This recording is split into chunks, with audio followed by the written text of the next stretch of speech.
Saya mengambil tema berjudul Maukah Engkau Sembuh? Ya. Kita baca sama-sama dari Yohanes 5 ayat 1 sampai 9. Dengan perikop penyembuhan pada hari Sabat di kolam Bethesda. Sesudah itu ada hari raya orang Yahudi dan Yesus berangkat ke Yerusalem. Di Yerusalem dekat pintu gerbang domba ada sebuah kolam yang dalam bahasa Ibrani disebut Bethesda. Ada 5 serambinya dan di serambi-serambi itu berbaring sejumlah orang sakit. Orang-orang buta, orang-orang timpang, dan orang-orang lumpuh yang menantikan goncangan air kolam itu. Sebab sewaktu-waktu turun malaikat Tuhan ke kolam itu dan menggoncangkan air itu. Barang siapa yang terdahulu masuk ke dalamnya, sesudah goncangan air itu menjadi sembuh, apapun juga penyakitnya. Di situ ada seorang yang sudah 38 tahun lamanya sakit. Ketika Yesus melihat orang itu berbaring di situ, dan karena ia tahu bahwa ia telah lama dalam keadaan itu, berkatalah ia kepadanya, "Maukah engkau sembuh?" Jawab orang sakit itu kepadanya, "Tuhan, tidak ada orang yang menurunkan aku ke dalam kolam itu apabila airnya mulai goncang, dan sementara aku menuju ke kolam itu, orang lain sudah turun mendahului aku." Kata Yesus kepadanya, "Bangunlah, angkatlah tilammu, dan berjalanlah." Dan pada saat itu juga sembuhlah orang itu. Lalu ia mengangkat tilamnya dan berjalan. Tetapi hari itu hari Sabat. Sampai semikian jauh pembacaan firman Tuhan. Ya, jadi firman Tuhan ini diambil dari kitab Yohanes, di mana salah satu Injil. Kalau ada 4 Injil, Matius, Markus, Lukas, dan Yohanes, masing-masing Injil ini mempunyai karakter dalam penulisan. Ya, kalau kita lihat di dalam kitab Matius menekankan Yesus sebagai sang raja. Ya, di kitab Markus, Yesus digambarkan sebagai seorang hamba Tuhan yang menderita. Dan di kitab Lukas digambarkan bahwa Yesus sebagai manusia yang sempurna. Nah, di kitab Yohanes ini, kalau kita baca, kitab Yohanes itu menekankan keilahian, kealahan Yesus.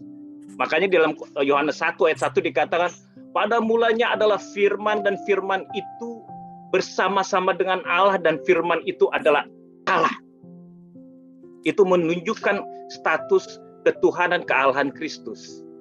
Ya, jadi kembali ke perikop ini, saya ingin mengajak kita semua, ayo sama-sama kita berimajinasi.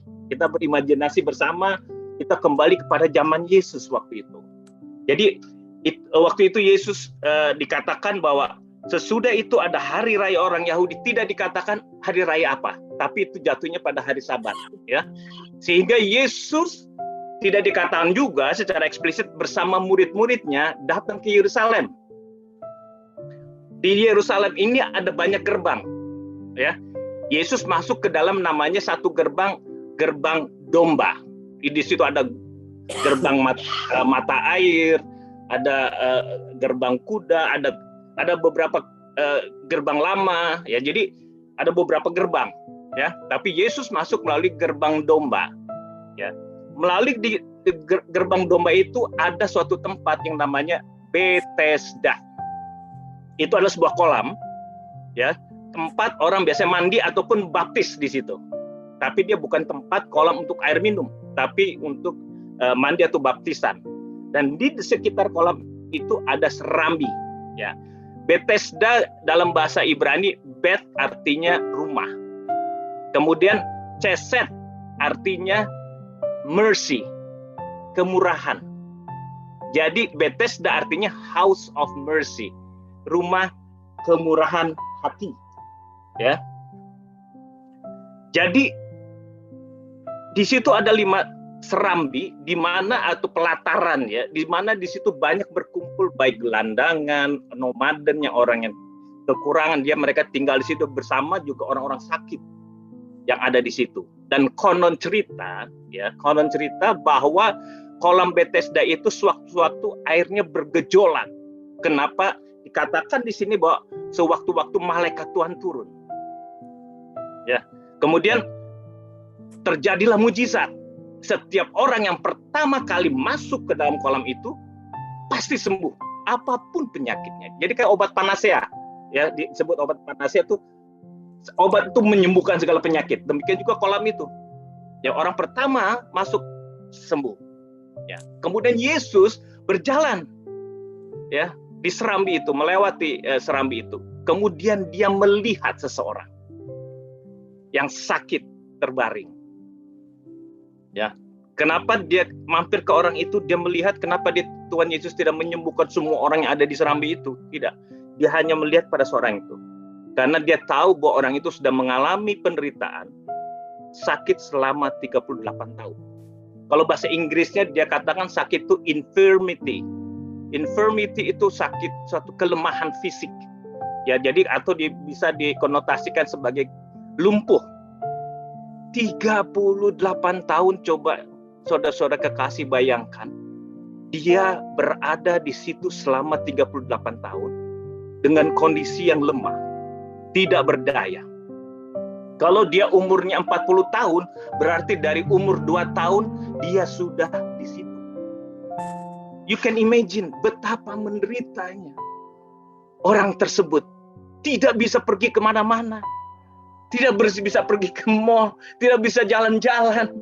Ya puji Tuhan kalau kita sampai saat ini walaupun terbatas, kita masih bisa berinteraksi, kita masih bisa ketemu orang, masih bisa berjalan ke sana ke mari, paling tidak ke Indomaret ke depan. Ini orang ini 38 tahun berbaring. Jadi he spend the whole life di pelataran itu. Ya menurut saya, tapi orang ini you can imagine 38 tahun di tempat yang sama, hari-hari hanya mengharapkan dia bisa sembuh. Jadi betapa berat beban dia. Bukan hanya sekedar fisik yang sakit, tetapi mental dia juga udah mulai lemah. Oleh karena itu Tuhan Yesus datang kepada dia. Maukah engkau sembuh? Akhir cerita ini bahwa akhirnya orang tersebut disembuhkan oleh Tuhan Yesus secara mujizat. Dari cerita ini, saudara-saudara kekasih, saya ingin mengajak kita sama-sama belajar bahwa kita melihat ada 3 hal tentang Tuhan. Ya, hal yang pertama kita lihat di ayat 6, ya. Kita lihat di ayat 6, ketika Yesus melihat orang itu berbaring di situ, dan karena ia tahu bahwa ia telah lama keadaan itu, berkatalah ia kepadanya, maukah kau sembuh? Jadi saya ingin menggarisbawahi, kita belajar tentang Tuhan dari perikop ini. Pertama, 1, ia tahu. Dari mana Tuhan Yesus tahu? Apakah ada orang yang membisikkan dia, wah ini orang ini. Saya hampir tidak mendapatkan informasi itu di firman. Jadi yang pertama yang kita harus tahu, bahwa Tuhan tahu penderitaan kita. Masalah apapun yang kita alami, betapa berat masalah itu yang kita gumuli. Sekian lama kita sudah gumuli. God knows. Jesus knows. Tuhan tahu. Ya. Jadi tidak ada satu orang pun yang lepas dari masalah. Mungkin masalah saya tidak seberat masalah Bung Freddy. Masalah Bung Freddy tidak seberat masalah Bu Ros tadi. Tetapi setiap orang mempunyai salib masing-masing. Mungkin dari kita juga punya masalah yang sudah lama kita gumuli, bahkan bertahun-tahun, berpuluh-puluh tahun. Tuhan belum menjawab. But one thing satu hal yang harus kita tahu. God knows. Tuhan tahu masalah kita. Hal yang kedua yang kita pelajari tentang bagaimana kondisi atau karakter Tuhan di sini. Yang kedua di ayat 6 tadi. Ya. Kita lihat di sini bahwa Tuhan bertanya, maukah engkau sembuh? Buat saya berpikir, kenapa kok Tuhan tanya? Karena sebelum di ayat statement sebelumnya dikatakan, ia tahu. Kalau udah tahu, kenapa dia tanya? Kita lihat bahwa orang itu sudah 38 tahun sakit berbaring di situ, ya, dengan harapan setiap saat dia bisa sembuh. Dan pada saat itu saya yakin kondisinya bukan masalah fisiknya saja, tetapi masalah jiwanya, mentalnya sudah sangat down. Kenapa? Karena keterbatasan dia, sehingga dia tidak bisa berlomba masuk ke dalam kolam. Itu membuat dia frustrasi. Tuhan tahu dia dalam titik nadir keputusasaan. Oleh karena itu Tuhan memberikan harapan baru. Maukah engkau sembuh?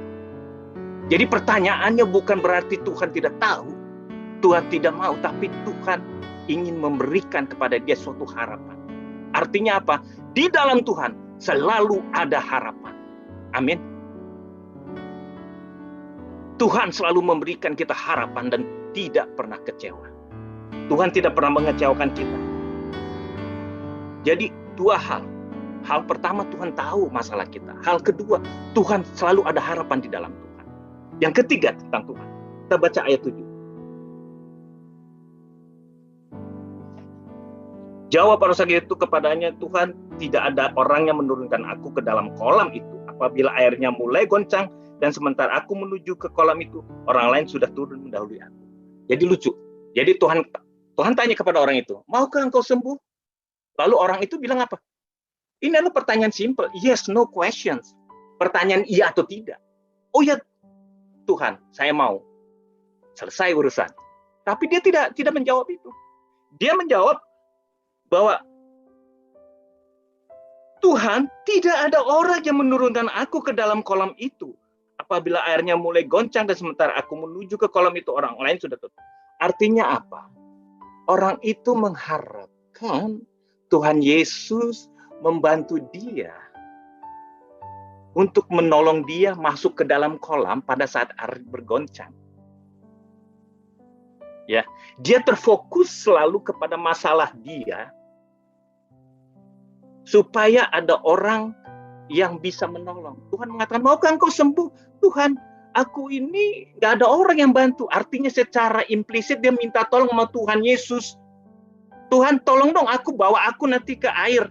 Itu yang diharapkan. Ya, tetapi apa yang diperbuat Tuhan Yesus? Bangkit dan berjalanlah. Jadi artinya apa? Bahwa Tuhan menjawab doa kita melebihi ekspektasi kita. Jadi hal yang ketiga kita belajar di sini, bahwa Tuhan bukan sekedar tahu, ya, bukan sekedar hanya memberikan harapan, tapi Tuhan memberikan jawaban melebihi dari apa yang kita doakan dan kita harapkan.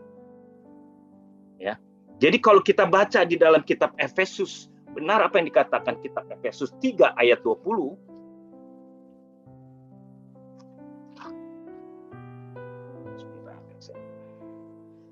Efesus 3 ayat 20 mengatakan, bagi dialah yang dapat melakukan jauh lebih banyak daripada yang kita doakan atau pikirkan, seperti yang ternyata dari kuasa yang bekerja di dalam kita.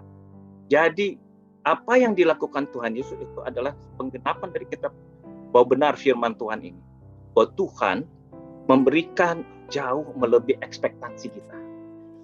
Apa yang kita harapkan maupun kita doakan. Orang sakit itu berharap Tuhan Yesus menolong dia masukkan ke dalam kolam. Tetapi Tuhan memberikan kesembuhan. Ya, itu yang kita pelajari dari firman ini, 3 hal tentang Tuhan. Kalau begitu apa bagian kita? Kalau kita mau disembuhkan, kalau kita mau dikeluarkan dari masalah kita yang sudah lama kita gumuli, maka ada beberapa hal yang harus kita kerjakan juga bagian kita. Pertama, kalau kita melihat di ayat 4, siapa yang terdahulu masuk ke dalamnya sesudah goncangan air itu menjadi sembuh apapun penyakit. Artinya apa? Bahwa di sini terjadi kompetisi.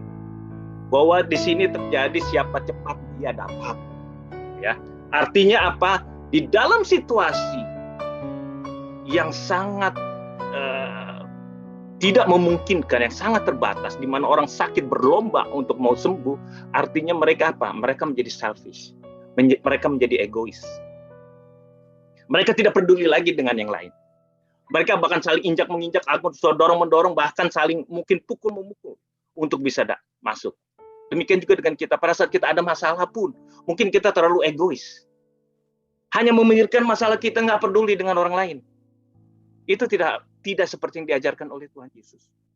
Tuhan Yesus pada waktu dia menuju Bukit Golgota, di Via Dolorosa, dia dalam perjalanan menuju ke sana pun, dia selalu bukan memperhatikan diri dia, bukan langsung dia merasa self-pity, merasa mengasihani diri dia. Kemudian dia mulai mengecam, mengutuk orang-orang, memarah-marahi orang. Tidak. Dia tidak mementingkan diri sendiri. Pada saat dia disalib pun, dia mengatakan, Bapa, ampuni mereka karena mereka tidak tahu apa yang mereka lakukan. Kemudian berbicara kepada Yohanes, ada ibunya Maria di sampingnya. Yohanes, take care your mother. Kemudian dia berbicara kepada di sebelah kanannya penjahat, pada hari ini juga engkau ada di Firdaus dengan aku. Pada saat di dalam penderitaan, masalah yang besar dalam menghadapi maut, Tuhan Yesus tidak pernah memikirkan diri sendiri. Tapi kalau kita lihat di cerita ini, orang berlomba. Demikian juga dengan kita. Mungkin kita pada saat kita lagi dalam kondisi masalah, tiba-tiba ada teman, mungkin ada pendeta, ada teman seiman minta tolong kita. Aduh, sorry. Saya sendiri ada masalah, saya nggak bisa bantu, saya begini. Kita kecenderungan ke self-centris. Tapi itu tidak menjadi cermin yang Tuhan Yesus sudah memberikan teladan buat kita. Artinya, bagian kita yang kita lakukan pertama, kita harus tetap menjaga kepedulian kepada sesama kita. Kalau kita mau keluar dari masalah kita harus tetap menjaga kepedulian kita terhadap sesama kita, ya. Di dalam Lukas 6 ayat 38 dikatakan, berilah maka engkau akan diberikan. Matius 6 ayat 33 dikatakan, carilah dahulu kerajaan Allah, maka semuanya akan ditambahkan padamu. Artinya apa? Di tengah kesulitan pun, mari kita tetap peduli terhadap sesama kita. Ini bagian yang harus kita lakukan. Pertama itu. Yang kedua, di dalam ayat 6 dikatakan bahwa Yesus berbicara, maukah engkau sembuh? Kenapa begitu? Tuhan sebenarnya bertanya itu juga punya maksud kepada orang sakit itu. Kenapa? Supaya dia mengalihkan perhatian kepada masalah dia, kepada Tuhan Yesus. Itu namanya distract of attention, pengalihan perhatian. Karena dia selalu hanya memusatkan pikiran dia kepada masalah dia. Terus bagaimana solusinya? Hanya itu yang dia pikirkan. Dia tidak melihat Tuhan, dia tidak fokus pada Tuhan. Oleh karena itu Tuhan kata, maukah engkau sembuh? Supaya orang itu melihat kepada Tuhan Yesus. Ya. Supaya kalau kita, persepsi kita ini menentukan bagaimana kita bersikap. Dan 1 Samuel 17 ayat 45-47 bagaimana Daud menghadapi Goliat. Ya. Sebenarnya Daud pada waktu itu umur 17 tahun, masih unyu-unyu lah, ya. Masih 17 tahun, tinggi Daud itu mungkin 170 cm. Ya, 1,7 meter. Goliat di atas 3 meter. Mestinya Saul tuh mungkin bisa sampai 190 meter. Mestinya Saul yang menghadapi Goliat. Tapi kenapa Daud yang menghadapi Goliat? Masalahnya sama, menghadapi Goliat. Tapi Saul tidak berani, Daud berani. Dan Daud menang. Perbedaannya di mana? Perbedaannya di sini. Di persepsi kita. Apakah kalau Saul melihat Goliatnya yang begitu perkasa, begitu lebih besar, sehingga dia tidak berani menghadapi. Daud, dia tidak melihat Goliatnya. Saya senang perkataan Daud, engkau datang dengan membawa pedang, tombak, segala macam. Aku datang dengan nama Tuhan, dengan nama Allah. Dia melihat Tuhan, fokusnya ke Tuhan, bukan ke Goliatnya.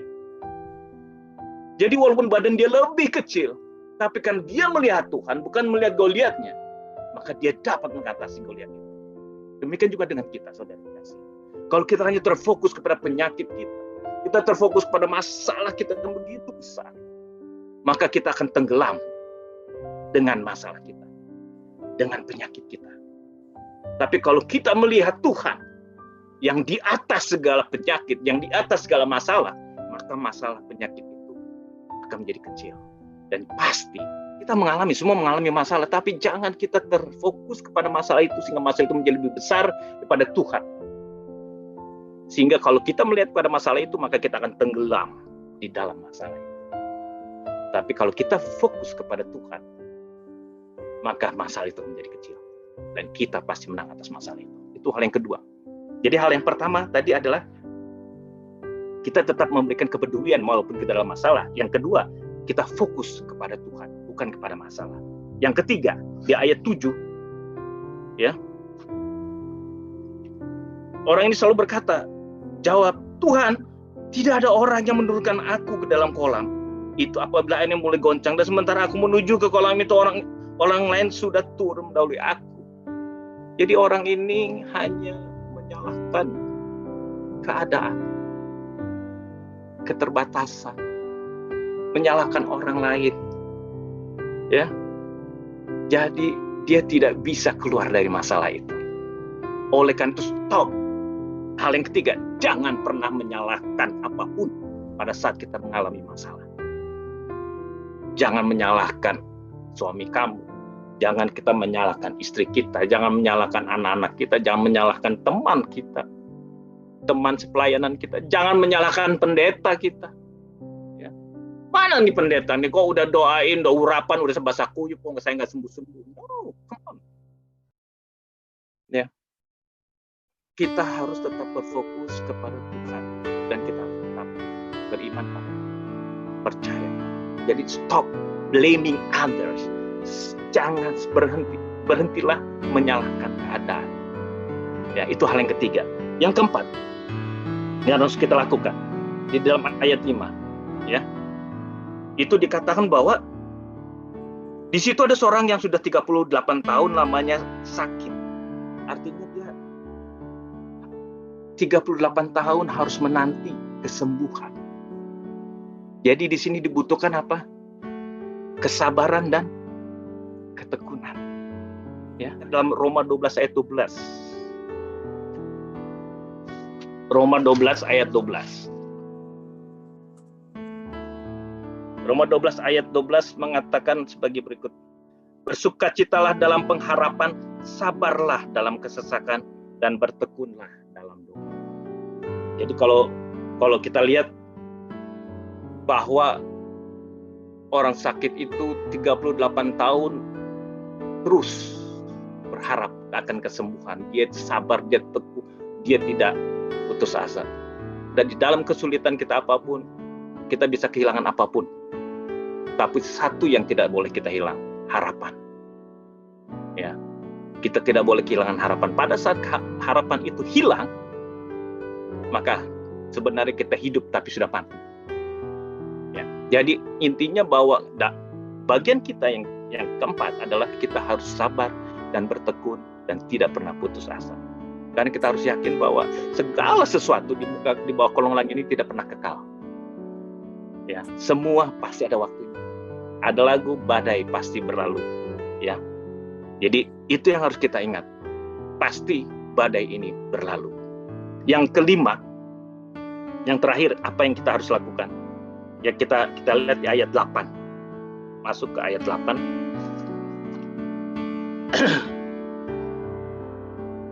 Kata Yesus kepadanya, bangunlah, angkatlah tilammu dan berjalanlah. Jadi yang terakhir apa yang harus kita lakukan? Yaitu kita harus pertama percaya akan firman-Nya. Dan yang paling kedua, yang paling penting, kita melakukan tindakan iman. Ya, di dalam Yakobus 2 ayat 17, ya, kita lihat sebentar Yakobus 2 ayat 17.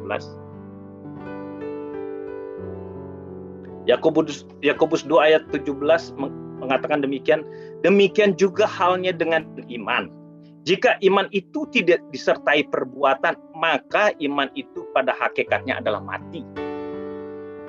Jadi bukan hanya sekedar percaya dengan firman, dengan janji Tuhan, tapi juga harus ada tindakan iman. Ya. Jadi kita harus membedakan mana antara pasrah dan berserah. Kalau pasrah tidak melakukan apa-apa. Tapi kalau berserah, kita melakukan sesuatu, namun hasilnya Tuhan yang menentukan. Ya, jadi kalau kita hanya percaya tanpa ada tindakan iman yang kita lakukan, sia-sia. Kalau orang itu Tuhan Yesus sudah katakan bangun dan angkatlah tilammu dan berjalanlah, tapi dia bilang iya Tuhan saya percaya, tapi dia tidak melakukan apa yang Tuhan kerjakan, saya sangat yakin bahwa mujizat itu tidak akan terjadi. Ya, jadi pentingnya ada tindakan iman. Itu yang kita pelajari dari firman Tuhan pada sore hari ini. Dan ingat pada saat kita dikeluarkan oleh Tuhan dari masalah, jangan lupa ya, di dalam ayat 14 kalau kita lanjutkan ya, sedikit kita lanjutkan. Di dalam ayat 14 ini dikatakan bahwa kemudian Yesus bertemu dengan dia di dalam bait Allah. Artinya apa? Pada saat orang itu disembuhkan, dia datang ke bait Allah. Untuk apa dia datang? Pasti tidak lain dengan mengucap syukur. Dia pasti akan bersyukur. Nah, kebanyakan dari kita pada saat kita ada masalah, suara kita itu kayak loudspeaker ke surga ya. Keras banget itu. Tuhan, tolong kami. Lepaskan kami Tuhan. Sampai dengan tak putus-putusnya kita berharap, kita berdoa. Begitu Tuhan sudah mengeluarkan kita dari masalah. Jangankan loudspeaker, doa yang pelan aja mungkin kita udah lupa. Ya. Nah, ini tidak boleh kita lakukan. Pada saat Tuhan sudah melepaskan kita harus bersyukur. Yang kedua, pada saat Tuhan sudah membebaskan kita, ayat ke-15 coba kita lihat. Orang itu keluar lalu menceritakan kepada orang-orang Yahudi bahwa Yesuslah yang telah menyembuhkan dia. Ya. Yang kedua, kita harus bersaksi. Kayak tadi Bu Ros. Saya yakin bahwa setiap kita yang mempunyai masalah, Tuhan izinkan masalah itu terjadi. Kenapa? Tuhan ingin to show His power. Jadi kalau ada pengajaran yang mengatakan, kalau kita mengikuti Tuhan Yesus, maka tidak ada penderitaan lagi. Karena kita anak raja, engkau anak raja. Haleluya. Amin. Saya mengamin. Tapi tidak, itu bukan Alkitabnya. Tidak ada Alkitab mengajarkan firman seperti itu. Ya, yang ada bahwa kita tahu sekarang bahwa Tuhan turut bekerja dalam segala hal untuk mendatangkan apa? Kebaikan. Jadi Tuhan mengizinkan kalau ada masalah di dalam diri kita, ingat bahwa Tuhan punya rencana yang begitu di atas kita. Kedua, Tuhan ingin to show His power, otoritas atas kita. Yang ketiga, Tuhan ingin kita menjadi lebih kuat, stronger. Dan pasti Tuhan mau supaya kita bersaksi dan jadi berkat. Ya, jadi ini saya percaya bahwa firman yang kita dengar pada sore hari ini akan menjadi berkat buat saudara kasih. Ingat ya, saya akan menyimpulkan secara cepat bahwa dari pelajaran ini kita tahu bahwa Tuhan itu maha tahu. Tuhan tahu penderitaan kita. Yang kedua, Tuhan selalu ada harapan di dalam Tuhan. Yang ketiga, Tuhan selalu memberikan lebih daripada apa yang kita doakan. Itu yang kita pelajari tentang Tuhan. Bagian kita apa yang kita lakukan supaya kita dapat keluar dari masalah ini? Ya, yang pertama, kita harus tetap mempunyai rasa empati atau rasa kepedulian kepada sesama kita. Jangan kita semakin egois. Ya. Yang kedua, kita harus fokus kepada Tuhan bukan kepada masalahnya. Ya. Yang ketiga, stop blaming others. Berhenti menyalahkan apapun, menyalahkan keadaan. Karena itu tidak akan membuat Anda keluar dari masalah. Ya. Yang keempat adalah kita harus sabar dan tekun. Dan yang kelima, bahwa kita harus tetap percaya akan janji Tuhan dan kita harus melakukan tindakan iman. Kiranya Tuhan Yesus memberkati kita semua. Mari kita berdoa. Tuhan Yesus, kami mengucap syukur dan berterima kasih kalau Engkau mau berfirman bagi kami pada sore hari ini. Kami percaya hamba-Mu telah berhenti untuk berbicara, namun hamba percaya bahwa Roh-Mu menolong kami untuk mengingatkan firman ini, untuk menerjemahkan firman ini dalam kehidupan kami sehari-hari. Dan kami percaya bahwa di tengah badai ini, di tengah pergumulan kami, di tengah masalah ini, Engkau tidak pernah meninggalkan kami. Karena Engkau adalah Tuhan kami yang baik. Engkau adalah Bapa kami yang Maha Kasih. Engkau senantiasa merangkul kami, bahkan Engkau menggendong kami, sehingga kami boleh menang dan keluar atas masalah ini. Terima kasih Bapa, segala kemuliaan, hormat, dan sembahannya bagi Bapa Elohim. Di dalam nama Yeshua HaMashiach, semua yang percaya mengatakan, amin. Amin.